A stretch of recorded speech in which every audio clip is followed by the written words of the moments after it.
ഇവിടെ കിടന്ന് ബഹളം വെക്കുന്ന പോലൊന്നും ഇല്ല മോനെ. അർച്ചനെ ഓർത്ത് അമ്മ ഇങ്ങനെ ആദ്യ പിടിക്കണ്ട. സമയമാവുമ്പോ അർച്ചന അമ്മയ്ക്ക് അരികെ തന്നെ വരും.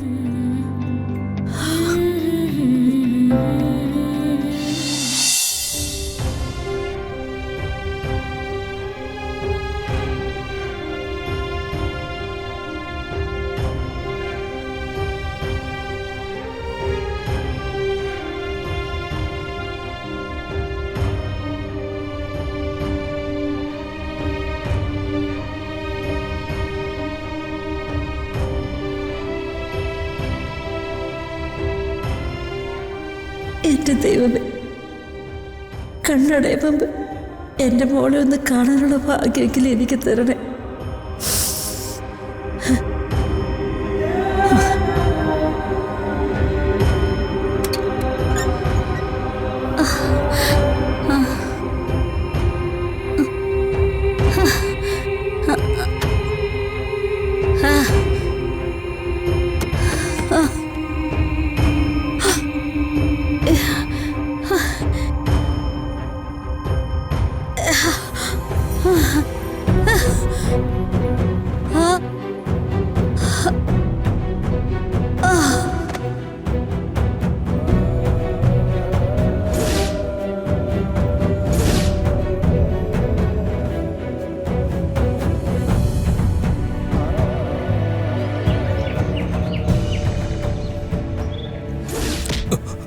മര്യാദക്ക് നീ സത്യം പറഞ്ഞില്ലെങ്കിലേ ചവിട്ടിക്കുട്ടി നിന്നെ അടുത്ത് ആത്തിടും.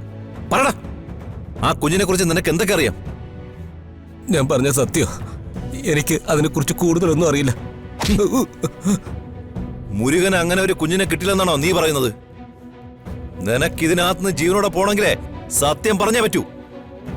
കുറച്ചു കാലം അവരങ്ങനെ ഒരു കുഞ്ഞിനെ വളർത്തിയിരുന്നു എന്നത് സത്യം. ഒരു തവണ അതിനെ കൊണ്ട് തക്കല വരികയും ചെയ്തു. പക്ഷേ അവര് രണ്ടുപേരും എന്തോ പേടിച്ചതുപോലെ എനിക്ക് തോന്നിയത്. എന്നിട്ട് കുറച്ചുനാൾ കഴിഞ്ഞപ്പോ അവർക്ക് എന്തോ കാരണത്താൽ ആ കുഞ്ഞിനെ വളർത്താൻ കഴിയാതെയായി. ഒരു അനാഥാലയത്തില് അവരാ കുഞ്ഞിനെ ഏൽപ്പിച്ചു. ആ അനാഥാലയം ഏതാണോ നിനക്കറിയാമോ? അറിയാം സാറേ. ഇക്കാര്യം നീ മറ്റാരോടെങ്കിലും പറഞ്ഞിട്ടുണ്ടോ? ഇല്ല, ആരോടും പറഞ്ഞിട്ടില്ല. ഈ മുരുകനും കനിമൊഴിയും കൊല്ലപ്പെട്ടതിൽ ആരാണെന്നുള്ള എന്തെങ്കിലും സൂചന കിട്ടിയിട്ടുണ്ടോ? ഇല്ല സാറേ, എനിക്കൊന്നും അറിയില്ല. കുട്ടിയെ കൈമാറിയ ആ അനാഥാലയത്തിന്റെ പേരെന്താണ്?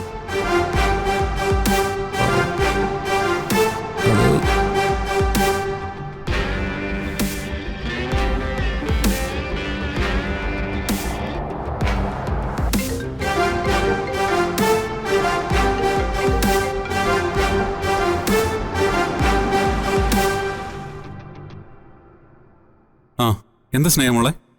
സച്ചേട്ടാ, ഒന്ന് പെട്ടെന്ന് സിറ്റി ഹോസ്പിറ്റൽ വരെ വരാവോ? എന്താ മോളെ, എന്തു പറ്റി? അമ്മ ഇവിടെ അഡ്മിറ്റ് ചെയ്തിരിക്കുക. അമ്മയ്ക്ക് എന്താ പറ്റിയേ? അമ്മ പെട്ടെന്ന് തല ഇറങ്ങി വീണു.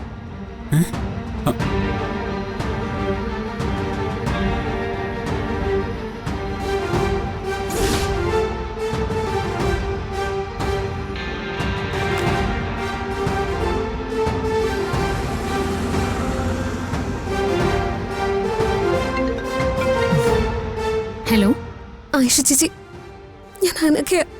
എന്താ മോളെ, എന്തിനാ നീ കരയുന്നേ? ആന്റി ആശുപത്രിയിലെ ചേച്ചി. അയ്യോ, എന്താ പറ്റേ? ഒന്നും പറയണ്ട ചേച്ചി, ആന്റി ഉച്ചയ്ക്കൊന്ന് തല ഇറങ്ങി വീണതാ. തലകറങ്ങി വീഴാനും മാത്രം എന്താ ഉണ്ടായേ? അമ്മയ്ക്ക് BP വല്ലതും കൂടുതലുണ്ടോ, അതോ മറ്റെന്തെങ്കിലും അസുഖമുണ്ടോ? അതൊന്നും അല്ല ചേച്ചി. കുറച്ച് ദിവസങ്ങളായി അർച്ചനയുടെയും സച്ചേട്ടന്റെയും കല്യാണ ആൽബം എടുത്തു നോക്കി കരഞ്ഞുകൊണ്ടിരിക്കുക. അർച്ചനടുത്ത് ഈ വീട് വിട്ടു പോയിട്ട് വർഷങ്ങൾ എത്രയായി. ഏട്ടത്തി ജീവനോടെ ഇല്ലെന്ന് വിശ്വസിക്കാൻ ആന്റി ഒരുപാട് ശ്രമിച്ചു. ഒരിക്കൽ ഏട്ടത്തിക്ക് ബലിയിടാൻ വരെ പോയി. ഇടയ്ക്ക് അതൊക്കെ ഒന്ന് മറന്നതായിരുന്നു. പക്ഷെ ഇപ്പൊ പിന്നെയും 2-3 ദിവസമായിട്ട് ഏത് നേരവും പഴയ ഫോട്ടോസൊക്കെ എടുത്ത് കരഞ്ഞു മുറിയടച്ചിരിപ്പ. ഇന്നലെ മുതൽ ഭക്ഷണം ഒന്നും കഴിച്ചിട്ടില്ല. അതാ ഉച്ചയ്ക്ക് തലയിറങ്ങി വീണത്. ഹലോ ചേച്ചി, ഞാൻ പറയുന്നത് ചേച്ചി കേൾക്കുന്നുണ്ടോ? ഉണ്ട് മോളെ. അമ്മ ഇപ്പോ ഏത് ഹോസ്പിറ്റലിലാ? സിറ്റി ഹോസ്പിറ്റലില്. ശരി മോളെ, ഞാൻ മോളെ പിന്നെ വിളിക്കാട്ടോ.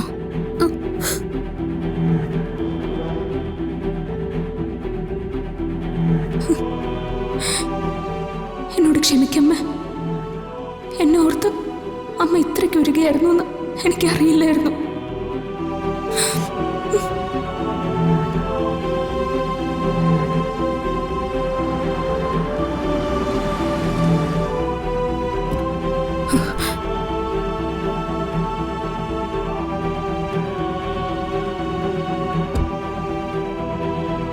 ഏട്ടാ, മോളെ അമ്മയ്ക്ക് എങ്ങനെയുണ്ട്?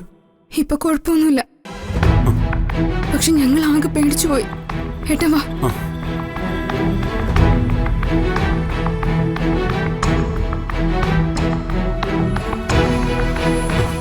ഡോക്ടർ അമ്മയ്ക്ക് എങ്ങനെയുണ്ട്? പേടിക്കാനൊന്നുമില്ല. ഇപ്പൊ കൊടുത്തോണ്ടിരിക്കുന്ന മരുന്ന് തന്നെ കൊടുത്താൽ മതി. അമ്മേ എന്താ പറ്റിയേ?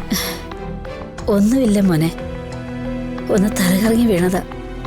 ഇവളമാരെല്ലാം കൂടെ ബഹളം കൂടി എന്നെ ഇവിടെ കൊണ്ടുവന്നത്. ഇതാ ഇപ്പൊ നന്നായത്. വെറുതെ കൊണ്ടുവന്നിട്ടതാ പോലും.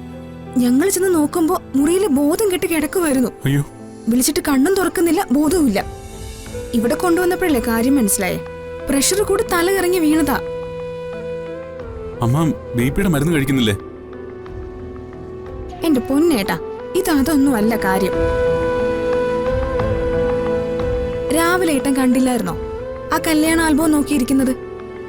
അപ്പൊ BP കൂടാൻ തുടങ്ങിയതാ.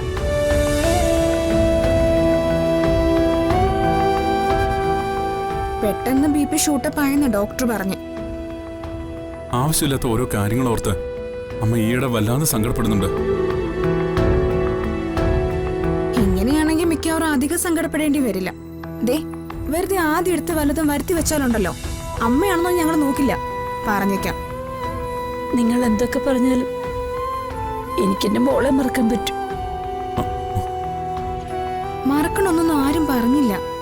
പക്ഷേ സങ്കടപ്പെടുന്നതിനൊരു ലിമിറ്റ് വേണം, അത്രേ ഉള്ളൂ. ജീവിച്ചിരിപ്പുണ്ടെങ്കിൽ അർച്ചനടുത്ത് വരേണ്ട സമയത്ത് വരും. ആ ഏട്ടാ, ഞാനിപ്പോ വരാവേ. ഫാർമസിന്ന് കുറച്ച് മരുന്ന് വാങ്ങിക്കാനുണ്ട്.